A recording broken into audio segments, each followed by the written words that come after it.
Hi everyone, and thanks for coming. So my name is Theo. I work for a Swedish company called Burt. We do business intelligence for publishers and help them understand their revenues and their online audiences through analytics and other things. That means basically we track a lot of website visits and we bring in data from our customers' ad servers and ERP systems and CRMs and that kind of thing, and try to bring that all together to make their businesses more understandable. I'm also Cassandra MVP for 2 years running now. I'm the original author of what's now the DataStax Ruby driver for Cassandra. So are there any Ruby developers in the room? Or all you Java? Oh, that's great. Are you using the Ruby driver? That's good. That's really good. I'm not responsible for any of the bugs that have been introduced for the last few months, but I'm glad that you're using it. So what I wanted to share with you here is that we're using Cassandra for wildly different things, and I thought it would be fun to show a few examples of where we use Cassandra, because I'm sure that if you're not already using Cassandra, I'm sure you've read all about how Cassandra is great for time series and Cassandra is great for this thing and that thing. But they tend to be quite similar, and I just want to show you a few very different things that all sort of fit into the same platform that we're running. And everyone has their favorite database that they feel that they can use to solve basically any problem. And I'm not sort of want to stand here and say that you should use Cassandra for everything because it solves every problem. That's not all it. But for us, Cassandra has been a really great tool, because if you take scale and performance out of the equation, I mean, anyone's favorite database can be used to solve any problem, but we've managed to use Cassandra for things that are not just anything. We have systems that are doing tens of thousands of writes per second, for example. We have a graph system that's tracking a graph with hundreds of millions of nodes. We have another system that's doing millions of increments per second, and another one that's storing time series of billions of values. So those are the things that you would be hard-pressed to solve with any database, and there are not that many that can solve these problems for you.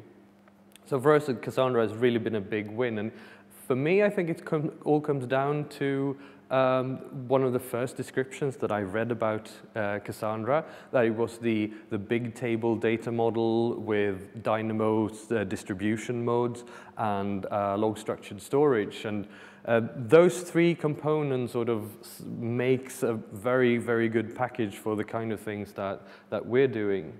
So to just go through just what I mean about that, the big table data model is the idea of having rows or partitions with that essentially map to a sorted map. And you can build lots of complex things on top of that. And I think, for example, CQL is a great example of a very complex data model that has been built on top of the quite basic tools that you get from the big table model. The Dynamo distribution model gives us a very simple system to run. We don't really have any operations people. We have a number of clusters in production. I think it's 4 right now, and might be 30, 40 nodes in total in production. It's probably a bit less right now in staging. And we don't really have any operations people that are managing these clusters, because they sort of manage themselves. If a node fails, we'll replace it, and when we need to scale up, we'll just add another node. It's very simple. We've even been able to upgrade from Cassandra 1.0 all the way to 2.0 in basically a day, where we upgraded through, you need to upgrade to the highest version in every release. So we've upgraded probably 3 times in a row in one cluster, and all while the application was running, writing thousands of operations per second it's like changing the engines of a flying airplane. I think it's just magic that it works. And the log structured storage thing enables a massive write capacity, which is something that you will see when I talk a bit more about what we do. You will see that we tend to do much more writes than we do reads. Sometimes we just read. Oh, just write. We never really read back the data. And having a database that can just swallow all of those writes is just fantastic. And the sort of what looks kind of like fireworks here in the periphery of the slide is actually visualization of our platform. It's a the production system down in this corner and the staging system in the other corner. And the nodes are colored by their roles, and it's a force-directed graph that shows sort of what nodes connect to other nodes, or have network connections with other nodes in the system. And you can sort of see some of the Cassandra clusters. They have a very particular way of grouping in a force-directed graph, because all of the nodes are connected to all of the other nodes. So I'm sure you can spot a few others like that in this visualization. So the first thing I wanted to talk about was one of the first applications that I've built on top of Cassandra, and it was a conversion tracking application, or actually it was a way to model attribution. So if you're an advertiser and you buy advertising, you might buy advertising in a lot of different websites, and you want to know sort of what was effective, and when people buy something in your store, for example, or sign up for a newsletter, you want to know what advertising did actually influence that. And a very simple model might be, well, the last ad that someone saw was probably the ad that influenced the purchase. But you could also have something more complex, like the last ad that was visible for more than 20 seconds would be the one that influenced the purchase.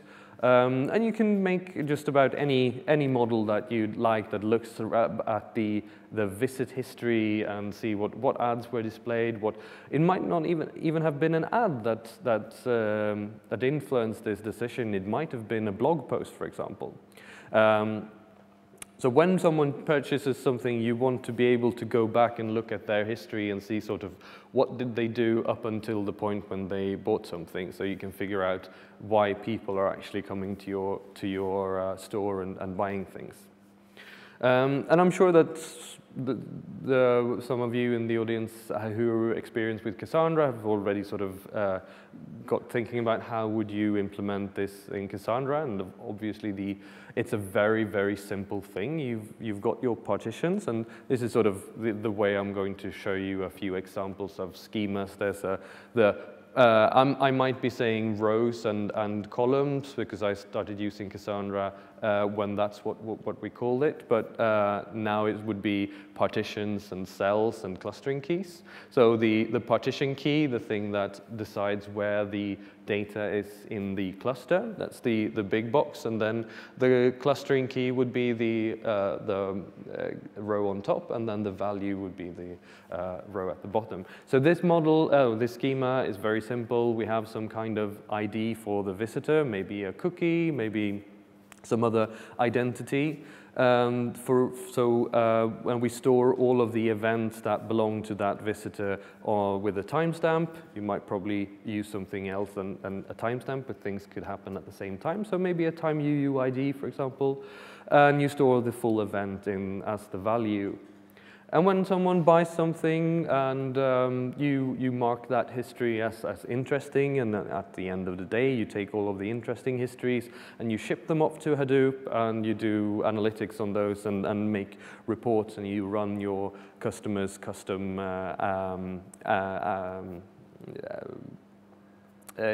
custom models to figure out what ad or what blog post or whatever was it that influenced this decision. So very simple model, but one with Cassandra is really great because not very many people actually buy things online.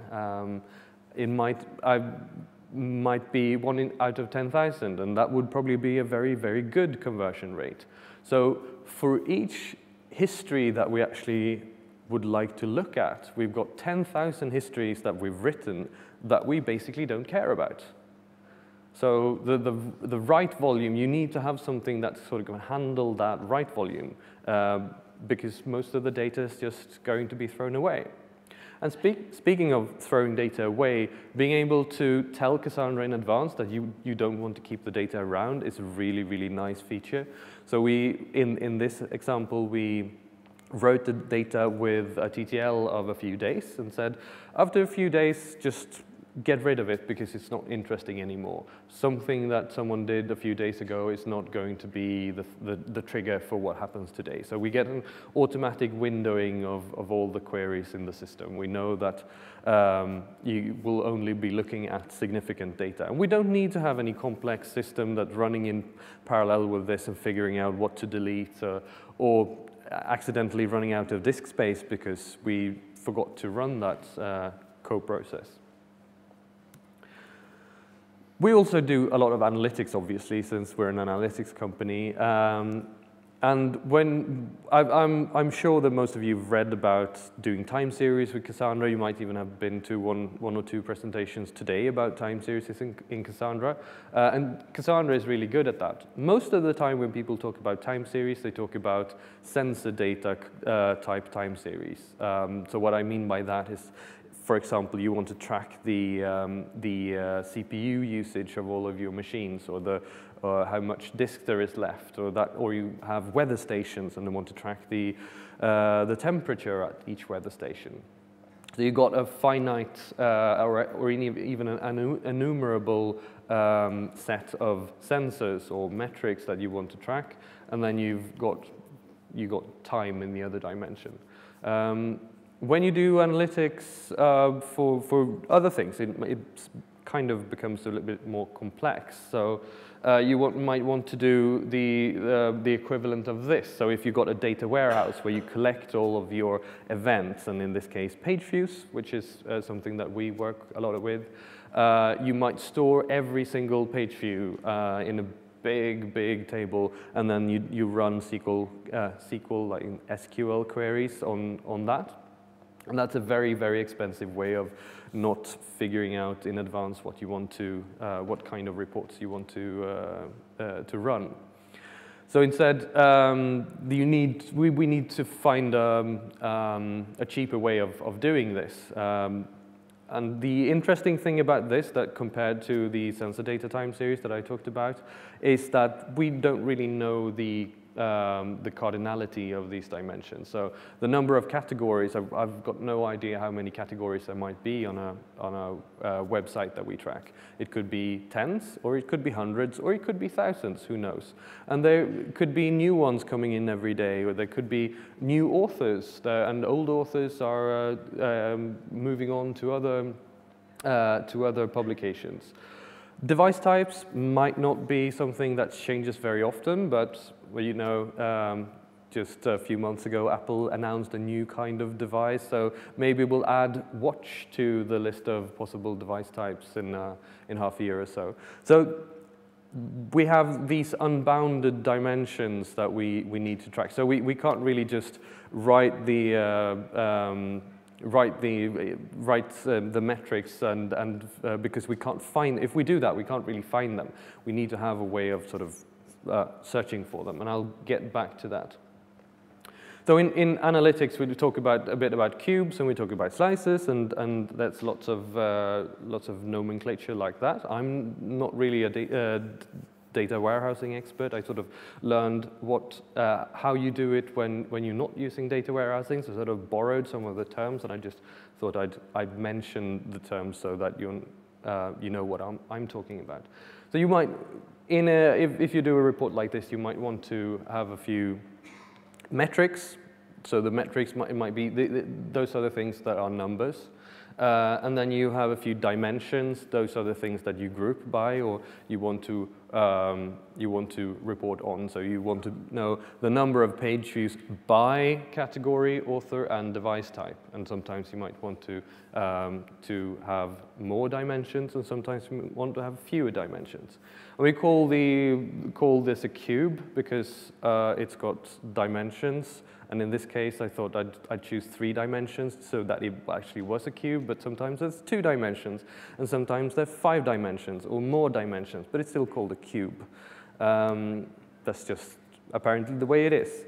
So in one of our analytic systems, we've modeled this monolith like this. This is a simplification, but it sort of shows the most necessary parts to understand this.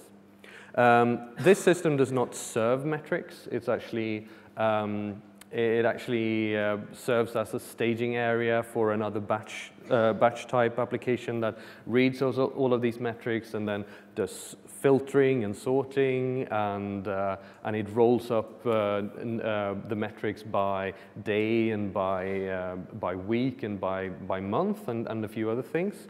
So when it says time here, what I actually mean is hour. So we got dates and hour, and we've got one cell here for each slice per hour. So to reiterate, the cube here, what I mean by cube is just, in this model, it's actually just a string with that contains the name of the dimensions of the cube, and the slice is also just a string that contains the values of these dimensions. So we might be tracking a site with a category called sports, and an author called Sue, and a device type called tablet. So the metrics for that would be the number of page views where on the sports section where Sue was the author, and people used a tablet to read the article. And the metrics there is just a blob of metrics. And for this system, that makes sense because it will be aggregated in a few more steps. So just keeping all of the metrics in the same place it works really well for us there. This system is actually doing around 2 million increments per second, but it's not doing it with counters. So as you saw, since we're storing all the metrics together in a blob, it would be hard to use Cassandra's counters. And we also have a few floating point metrics that would also be a bit, it can be done with counters, but it's a bit easier to do it with if you're not using counters.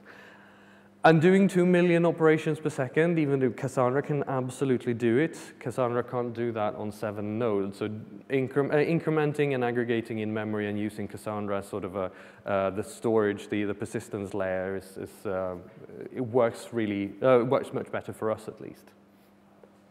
But there's a problem with this schema.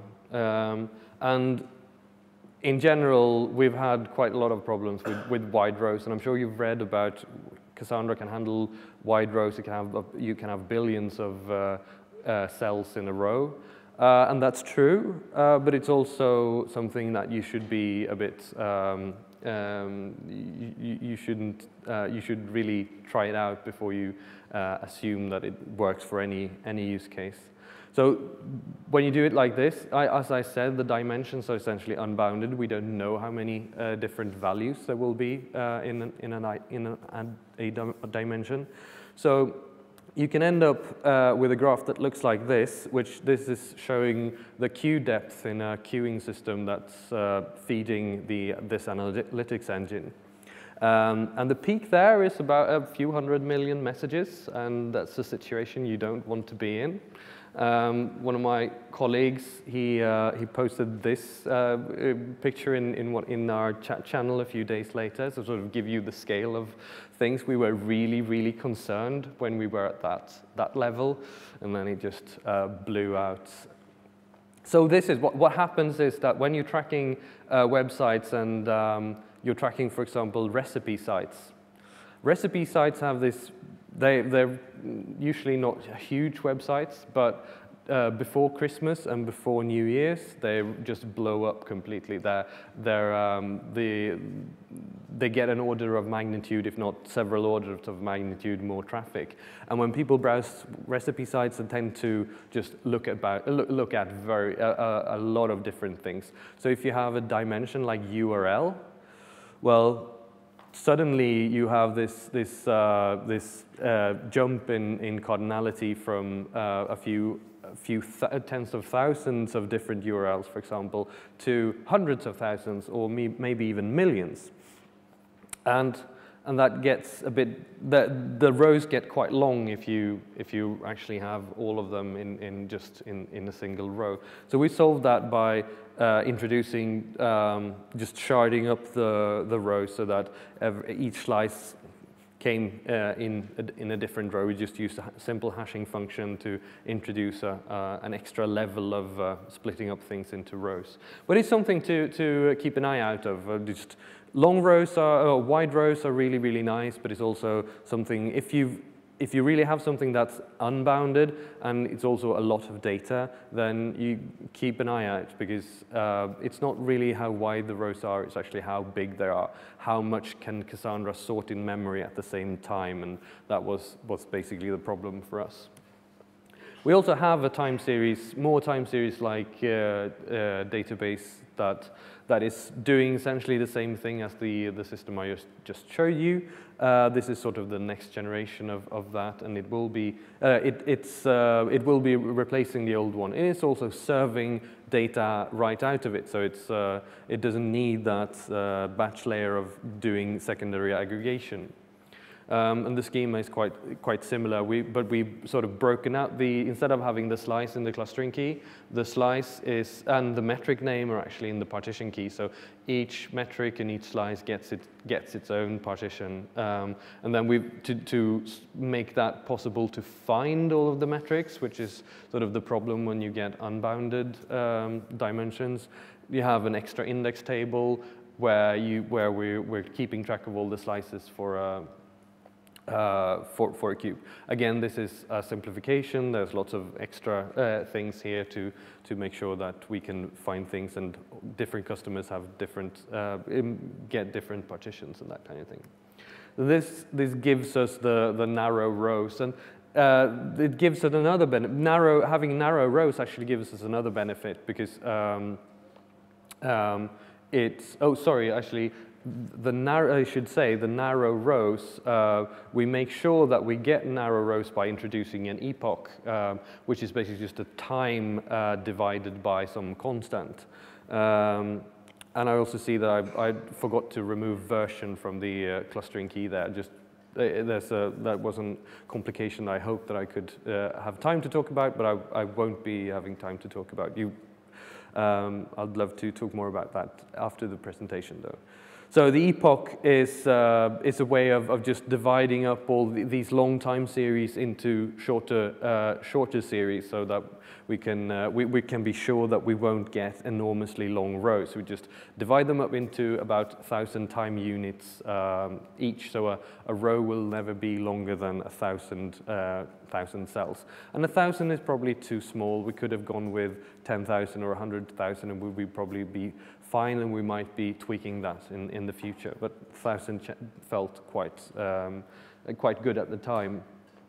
The narrow rows also give us another benefit, which is that we can do parallel read. So instead of reading 100,000 things sequentially, just read this row and give me 100,000 items. We can read 100 rows, 1,000 items from 100 rows instead in parallel, and that sort of helps with latency and that kind of thing, which is an added benefit that we didn't really consider before doing it, so it was actually a bonus. But as I mentioned as well, one of the big problems I think in doing time series is finding the series.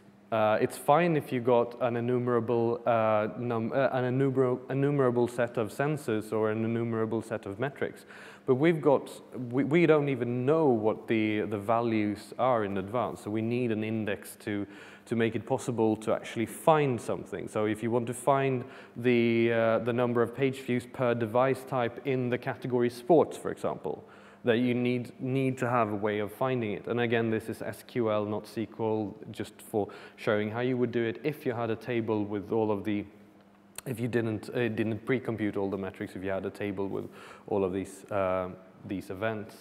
So this is another illustration of the same thing. You've got an index with the category and the device type. So in every cell, there's a category, the category, and then the device type as a string. And if you want to find the number of, you want to find all of the slices that have category sports, you can do a query in Cassandra with this, where give me all of the cells where the components, the key starts with sport. And you will get sport plus computer, sport plus tablet, sport plus mobile. But what you can't do, if you want to have want to know all of the places where people have used a tablet, which categories do we have metrics for where people have used tablets? You need to scan through it all and do the filtering in memory, because this partition doesn't really support that. So instead you write it two times. Disk is very cheap, and Cassandra can take lots and lots of writes. So why not just save every permutation of your slices to a Cassandra table, so that you will have there will be one partition that will be able to support any query that you might have. So the one at the top will support a wildcard query on device types. You can say sports and any device type, whereas the one at the bottom will support, you can say computer and any category. And then we do this for all the possible cubes, and that ends up with a huge table. It's probably the biggest table in this system. But disk, as I said, disk is pretty cheap, and writing things to Cassandra is also really cheap. So it's a way of making this possible by optimizing for the reads rather than optimizing for the writes. And I really like being able to do that. So we have another case where we're using Cassandra for essentially transient state. So it's a system where we see all of these small fragments about page views. We know that when the page view started, we know when you scroll, we know when there's an ad that's being displayed, we know when you're sort of leaving the computer and going to lunch, we notice that you're inactive, and when that becomes an event. But if we want to wait for all of these events and assemble one single object that represents the whole page view with sort of a timeline of what happened and the total duration that the page view was active, and if there were any ads on the page, we want to know the duration they were visible and that kind of thing. And this system is actually just doing all of this in memory. It's actually never reading anything off of Cassandra, unless it needs to be restarted for some reason. If it crashes, or if we redeploy, or if we, for some other reason, need to restart, it uses Cassandra to sort of replay its, or load its current state. So we continuously write all of the fragments that we get in, and we write an index of all the active sessions. And then when a session is no longer active, we've assembled the complete page view, we delete all of the data from Cassandra, and we send the page view off. So we do only writes, basically. We do a few reads every other week in this system, but apart from that, it's basically just writes. Which sounds a bit odd, but it's also, Cassandra is basically a way to be able to restart without these nodes can just crash at any point, and we can restart and get back to exactly where we were when the. So could we take questions afterwards? I think that would be easier. Sorry. So the index is just sharded on. There's a number of shards just to get the spread out the writes for that index. And the top table here is quite similar to the table in the first example, actually, the attribution example, but it's tracking something else. But it's essentially the same thing. This also has quite a wide row failure thing in it, and we're very, very bad at doing things right with wide roads, apparently. Because what happens with the session index, we write that now we're tracking this session, and then when we stop tracking it, we just delete it. So we end up with a long, long, long row for each shard that just contains deleted data, essentially. And we sort of knew this going in, but we also figured that, well, Cassandra will sort of compact away all of these tombstones eventually. It will go through these tables and compact them away. And it's not that important if it takes a few seconds to read this. It only happens when we restart, so not a huge problem. But what we didn't know was that Cassandra sort of needs to see the whole row before it actually removes tombstones. And it can't really do that because these rows will be spread out across all of the SS tables in the whole all of the SS tables on this, because this row has been around forever. So what happens when we restart, eventually we sort of trawled through 100,000 tombstones for every actual live object or live session that we read, which is really, really bad for performance. So eventually it took 45 minutes to restart the system, and we decided to do something about that. So instead of doing this, we introduced an extra piece to the session index table that was essentially just the day of the year modulo 30. So every day we would use a new partition, and until 30 days had passed, and we started using the first one again. And the reason why we did this cyclic thing is that at any point we could be, when we need to restart, we might actually have to read a few entries from the last day's partition and a few days from the current partition. So we just start reading at the current partition, current day, and then we read back until we don't find anything. So we needed something that was sort of deterministic. And that ends up looking kind of like this. It's at the bottom there is the sort of the currently active partition that we're using. It eventually gets filled up with just deleted columns, looking sort of like the previous day's partition. That's just tombstones eventually, and then Cassandra can find all of those, and will be able to find the whole row and compact it together, and it will be completely gone by the end of the cycle when we reuse it. It's a bit of an ugly solution, and now we're actually not even, we're still doing this, but we've also done another thing, is that we're running major compactions on this cluster continuously, because the amount of data that we're actually tracking, the amount of active data, is really, really small. So we might just as well just run compactions all of the time. There's only a couple of 100 gigs of data that's active, so Cassandra will manage that nicely, just keeping it one big, or at least, well, not huge, but at least one big SS table, and reads will be reasonably fast, and writes will still we just throw tens of thousands of writes per second at this. I've got lots of more examples of what we've done with Cassandra. We won't be able to share all of them with you because I don't have all afternoon to do it. As I probably mentioned, we have a graph database. It's not a general graph database, but it's tracking a bipartite graph where nodes of one type can connect to one or more of nodes of another type. We're using that to track essentially identities across websites. We've got a tracing system that keeps track of sort of what happens in our whole platform, and we can go in there and see what's slow, what's not. Kind of like Zipkin, very inspired by Zipkin, but very tailored for our system. We've got a key value database that's not just sort of keys and values, but it's sort of using Cassandra's rows again to enable things like So since we're integrating with lots of different systems, our customers might have data about, for example, an ad campaign.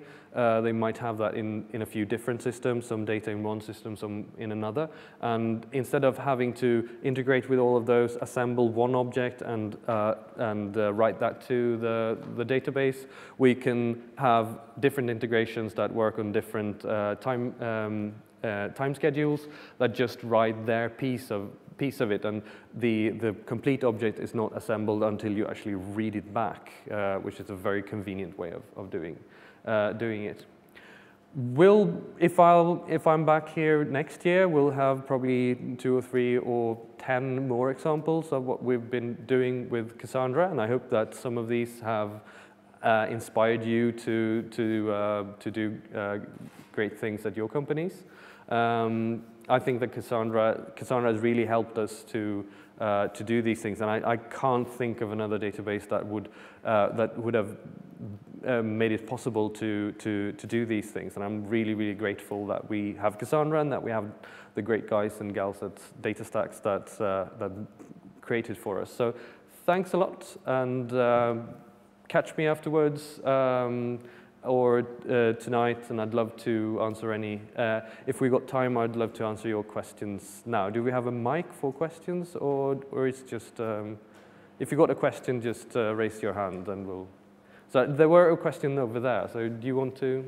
Yeah, there's a couple of times you alluded to the fact that you're doing in-memory aggregation, because your session IDs, you're doing consistent hashing, and your counters as well.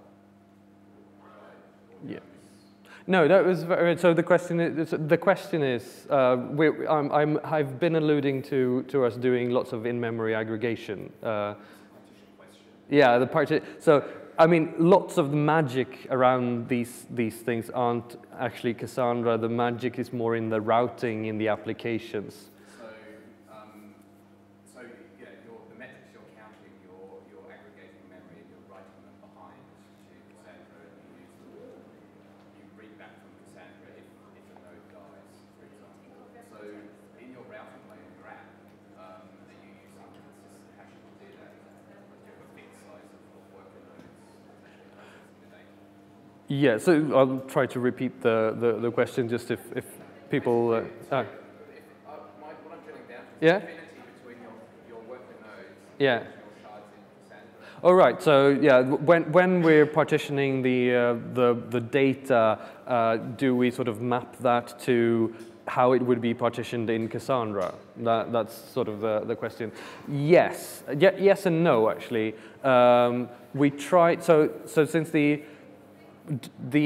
pre-computing cubes, since you have one stream of objects that you could route on some particular key, but then you need to explode them into sort of the increment operations that will happen.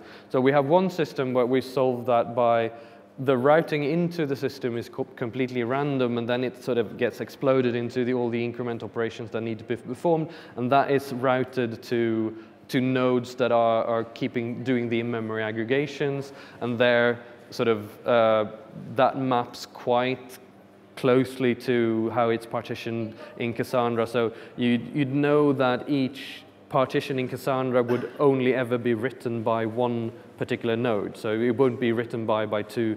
There's no concurrent writes in those in the partitions. Does that kind of answer the question? Maybe we should talk more afterwards. So, is there any more questions for me while I'm here, or do you want to just catch me afterwards if you've got something? Yeah. Thanks.